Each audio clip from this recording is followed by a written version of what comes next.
Good morning, Bates. Welcome back. It is Tuesday morning. Yesterday was a wonderful day. Kat, Mr. Robinson, how are you doing today? Doing great. How about you, Kat? Doing well. Happy to be here. And I forgot to wear red, so I borrowed something from one of my very good friends, Mr. Ross, representing Amistad. He still chose not to come on to morning meeting, but he did let me borrow this little zip tie of his. So it was nice of him. He's a good friend. Nice. So as we know, it is Amistad Week, and I believe it goes Amistad. That's how you spell friends, correct? Ooh, that's I right. spell it with an F when I sound it out. And I know there's some other chants, but I don't have any other Amistad folks on here. So we do want to celebrate Amistad in their house championship last year, and so we're going to theme the week, being a good friend, friends, right? Being kind. And one of the things we talked about yesterday was writing letters to someone who's been kind to you or has been a good friend to you and thanking them, right, for that. So continue to share those notes, whether you're remote or in person. It's always great to get a little thank you from someone that you care about, correct? Oh, yeah. Absolutely. We got to get some Amistad teachers on here. Miss Midyed, Miss Schneider. We got to try to find Mr. JB. I don't know who else is on Amistad, but I know those folks are. We got to try to get them on here one day. All right, so let's do this. So how about tomorrow we make sure that we have one of those members on here, at least one. At least one. At least one, right? Somebody. We all have a little Amistad in us, right? But, they really bleed it. That's right. Mm-hmm. Especially this guy right here. That's Mr. Ross. So yesterday was the first day back for some third graders and for some fifth graders in person, the first time in 10 months. How did that go? Oh, it was so great to see. I got to see a bunch of kids coming up the stairs in the morning, head down to their fifth grade class. I know Mr. Merce was down there, really excited to have him in. So it was really great to get to see a bunch of kids coming into school today. They did an amazing job, respecting all the rules, because obviously there are some changes. Excuse me. When kids first come into school, they're throwing on hand sanitizer right away. Something we're not really used to, but they do it. Excuse me. And the kids did a really great job listening, and just, it was great to see everybody back in for sure. Absolutely. I know I saw this morning kids that are now in third grade. It was their first time transitioning right in up to the second floor, moving up in the world. So it was nice to see them walking, big smiles coming into the school. I know even kids that have been here for a little bit, reminding each other about, physical distancing at recess, doing a good job about that, telling their friends, I need space. It's good. It's good to see kids reminding other kids how to take space and move away and just doing the right thing and showing them, like, hey, this is what we've been practicing. Welcome back to the school after a long time.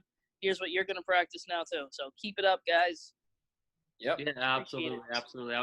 It was so great to see more kids in the building. And we knew they were smiling because their eyes were lit up when they saw their teachers in person, or maybe a friend they haven't seen in months. And we had I think it was a great day all around. And we will always try to improve, right? Either with our safety or with our instruction. We always want to improve in our learning every day.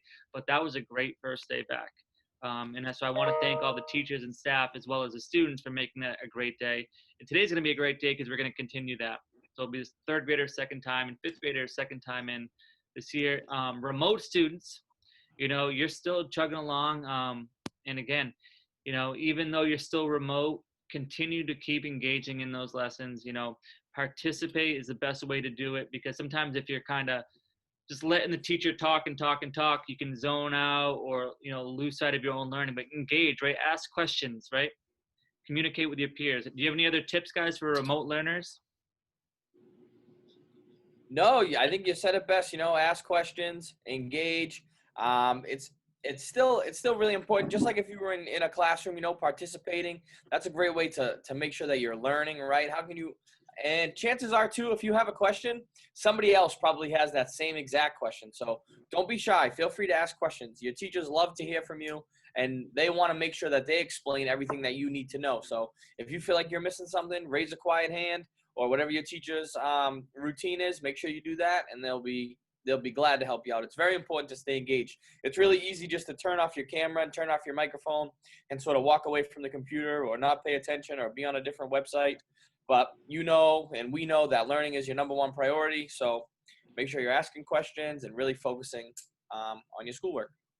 Great. Right, and you are just as much a part of the class as the kids that are in person, even if you're not in person. So everything that you have to say and the things that you want to share, it matters. Teachers want to hear it. Kids want to hear it. Just because you're not here, you're still here with us. Just remember that. That's right. We're lucky to be in 2021 in a sense, And let's say this happened even when we were kids, right? There weren't computers or, FaceTimes or Zooms. So even just 20, 30 years ago, it would have been totally different. So It'd be really hard to talk to each other on the typewriter, kids. Remember that. yes, If you don't know what a typewriter is, ask your grandparents. Or word processor, right? Yeah.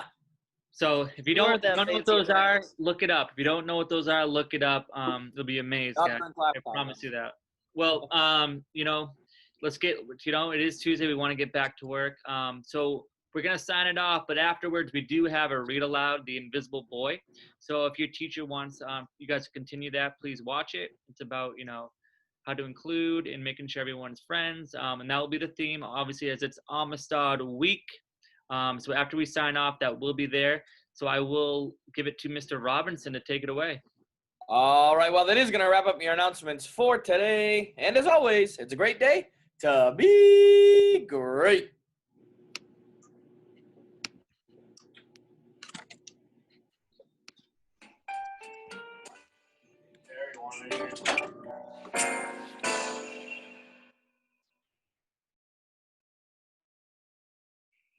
Can you see Brian, the invisible boy? Even Mrs. Carlotti has trouble noticing him in her classroom. She's too busy dealing with Nathan and Sophie. Nathan has problems with what Mrs. Carlotti calls volume control. He uses his outside voice inside too much. Sophie whines and complains when she doesn't get her way. Nathan and Sophie take up a lot of space. Brian doesn't. When the bell rings for recess, Micah and JT take turns choosing kids for their kickball teams. The best players get picked first. Then, the best friends of the best players. Then, the friends of the best friends. Only Brian is left, still waiting and hoping. JT glances in Brian's direction and just as quickly looks away. We've got enough players for each team, he tells the others. Let's play ball. In the cafeteria, Madison and her friends talk about her birthday party. The rope swing over the pool was awesome, says JT. Yeah, so was the water slide, adds Fiona. That was the best pool party ever. I'm so glad you guys had fun, said Madison. Everybody had fun. Everybody did except Brian. He wasn't invited.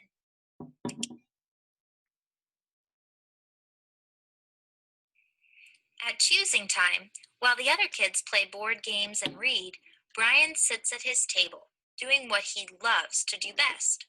He draws fire-breathing dragons scaling tall buildings, and space aliens locked in intergalactic battles, greedy pirates digging for treasure, and superheroes with the power to make friends wherever they go.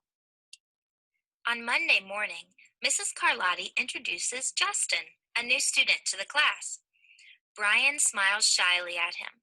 Some of the other kids sneak looks at Justin, trying to figure out if he's cool enough to be their friend. They haven't quite made up their minds yet. At lunch, Madison and JT watch Justin eat with chopsticks. What's that? Asks Madison as she points at Justin's food. And all the kids laugh. All of them. That is, except Brian. He sits there wondering which is worse, being laughed at or feeling invisible. The next day, when Justin goes to his cubby to put away his backpack, he notices a piece of paper with his name on it. Justin, I thought the bulgogi looked good. Brian.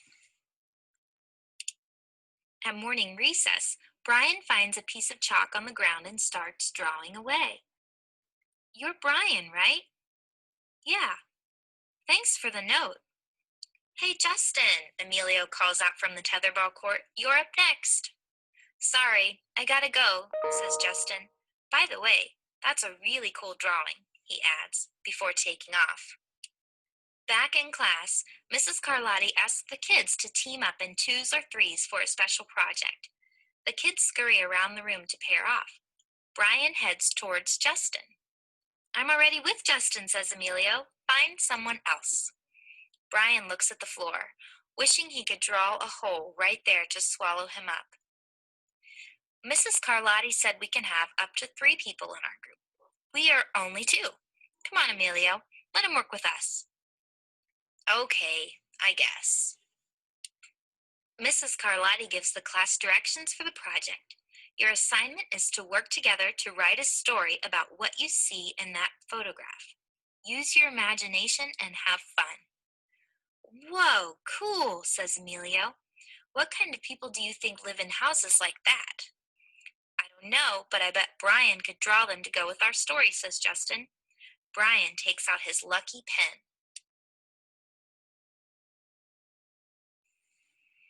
It's lunchtime again.